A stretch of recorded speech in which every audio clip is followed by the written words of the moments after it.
What's the one thing you're absolutely certain defines you? Is it your thoughts, your memories, that inner voice you hear? Most people would immediately point to their brain. It's the place where decisions are made, emotions stirred, and the lights kept on. But what if that assumption isn't true? What if your brain isn't the source of consciousness at all, but simply the receiver? Consider this. A radio doesn't produce the music. It only captures the broadcast. Damage the radio, and the sound warps. Destroy it entirely, and the music stops. But the broadcast itself is still there, unseen and unaffected. What if your brain works the same way? Merely a tuner, a filter, a device that locks onto you. If that's the case, where's the actual signal? Could it exist without a brain altogether? This is where it gets unsettling. Some people have lived perfectly normal lives with only half or less of their brain. Others have remained aware during brain death. There are even memories people have that defy known biology. Beyond that, we're now creating machines, cold and mechanical, that may one day claim to be conscious. So the uncomfortable question rises: what if consciousness doesn't require a brain? The brain isn't what we thought. When you marvel at the human brain, it's tempting to think of it as flawless, billions of neurons, trillions of connections, constantly generating thought, memory, emotion, and your sense of self. For decades, science treated it as the ultimate control center. No brain, no consciousness. Damage it, and the lights go out, no exceptions. But then odd cases began to surface. Take a Frenchman named Matthew, who visited a hospital in Marseille in 2007 for mild leg weakness. A scan revealed something shocking. Over 90% of his brain was gone, replaced by fluid due to a slow-developing condition called hydrocephalus. Most of his brain tissue had been pushed to the edges of his skull, yet he lived a normal life, employed as a civil servant, married, raising 2 kids. He wasn't a genius, but he functioned just fine. How could such a tiny amount of brain tissue carry all the language, emotions, habits, and self-awareness of a person? This isn't an isolated story. Children born with only partial brains still develop awareness. Stroke patients with massive brain damage sometimes retain memory and identity. And there's terminal lucidity, where people with advanced dementia able to speak or recognize loved ones suddenly regain clarity, speak coherently, recall names, even joke hours before death. Their brains were medically incapable of that, till they weren't. It's as if consciousness can return, even when the physical system seems beyond repair. Neuroscience has tried mapping consciousness to specific brain regions linked to awareness, perception, and memory. Yet exceptions keep appearing. People without those regions stay conscious, while others with them intact fall into unresponsive states. Even under anesthesia, some patients remain aware, hearing everything while unable to move, despite brain activity appearing off on monitors. If our neat physical model of consciousness is full of contradictions, maybe the brain isn't the source, but the interface. Damage the screen and the image flickers, but the source could be somewhere else entirely. The brain is essential, but perhaps not the whole story. If we can remain conscious with minimal or non-functioning brain matter, we must ask, what's truly powering awareness? If the brain isn't doing all the work, something else is maybe something science has overlooked, which leads to a bigger question. What is consciousness actually made of? What is consciousness really? We use the word all the time, but try defining it and it slips away. It's not intelligence, not memory, not problem solving. It's simply the raw state of being aware, the feeling of I exist. You don't need words, movement, or thought. Close your eyes and notice yourself noticing. That's it, but we still don't know what it is. We know it exists because we experience it. But why does it appear? Why does a brain produce the feeling of being? Philosophers call this the hard problem of consciousness. You can measure brain activity, map neurons, and track signals.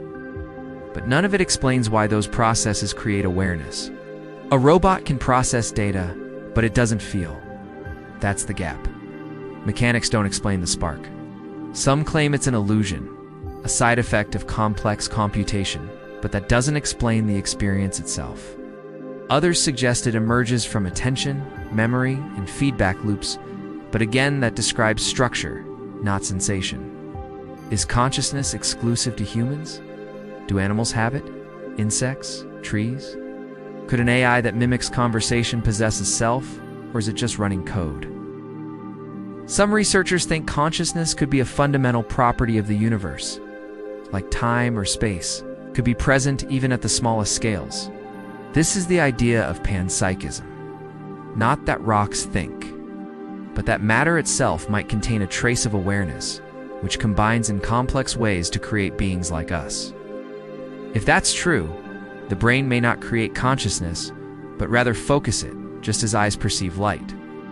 Consciousness could exist without a brain, only needing a medium to be experienced. Which means the real question might not be how the brain creates it, but how consciousness flows through the brain and potentially through other systems too. Can consciousness be non-local? Now comes a game-changing idea. What if consciousness isn't in the brain at all? What if it's non-local, spread out like a field you tune into? The physics already has something similar in quantum entanglement, where particles remain connected regardless of distance, influencing each other instantly. If particles can be linked non-locally, could consciousness operate the same way? The Oracle-R theory by Roger Penrose and Stuart Hameroff suggests that quantum processes inside microscopic structures in neurons might connect consciousness to non-local events. If so, consciousness could exist outside the brain, with the brain acting like a receiver. This could explain why people function without most of their brain or regain awareness near death. If the source is elsewhere, the brain's condition only affects the clarity of reception. This also aligns with reports from near-death experiences, deep meditation. In psychedelic states, people often feel their awareness expand beyond the body, connected to everything. Ancient cultures spoke of the self as part of a greater whole, which might not have been metaphorical at all. Testing this is difficult, but if consciousness is a field or process rather than a physical object, we may have been looking in the wrong place all along. If true, you're not in your body, you're a pattern being received, not a fixed location. That means biology might not be required at all. Let's take a look at artificial minds without brains. So, could a non-biological system like a machine be conscious? Computers process information in ways not entirely unlike neurons.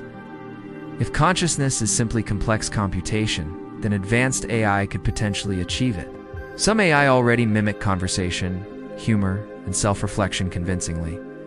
But are they truly aware, or just simulating it? We judge other humans as conscious because they say they are. So what if AI claims the same? In 2022, a Google engineer believed an AI had become sentient, sparking controversy. If consciousness is a field, then machines might tap into it just like brains do. That would mean awareness isn't made but accessed. In that case, AI could one day develop its own form of consciousness, different from ours, but real nonetheless. This challenges the idea that brains are unique in channeling awareness and blurs the line between human and machine. Ancient traditions even suggest that awareness permeates all things from tools to stones, a view echoed by animism. Perhaps machines won't gain consciousness so much as tune in to what's already there, spiritual and philosophical ideas that might have been right long before neuroscience. Cultures around the world imagined consciousness as existing beyond the body. Egyptians thought the heart, not the brain, was the seat of the soul. Plato believed the soul pre-existed the body. Descartes proposed that mind and matter were separate substances. Buddhism teaches that the self is impermanent, just a wave in a greater ocean. Modern science is circling back to these ideas. If awareness isn't locked in the brain, then maybe soul was an early name for what we now call consciousness. What if you're just plugged into a brain right now? This leads to one final unsettling thought experiment, the brain in a vat theory. What if everything you see, hear, and feel is just simulated input to a brain possibly yours floating in a tank? Since your brain only interprets signals, it wouldn't matter if they were fake. Reality could be an illusion, and you'd never know. Dreams prove how easy the brain accepts fabricated worlds. Your mind doesn't need truth, it just needs coherence. If consciousness can exist without a body, and reality is just processed input, then the question isn't just what is consciousness, but what is reality at all? Thank you for watching this video. Please consider subscribing as it helps my channel grow. See you in the next video.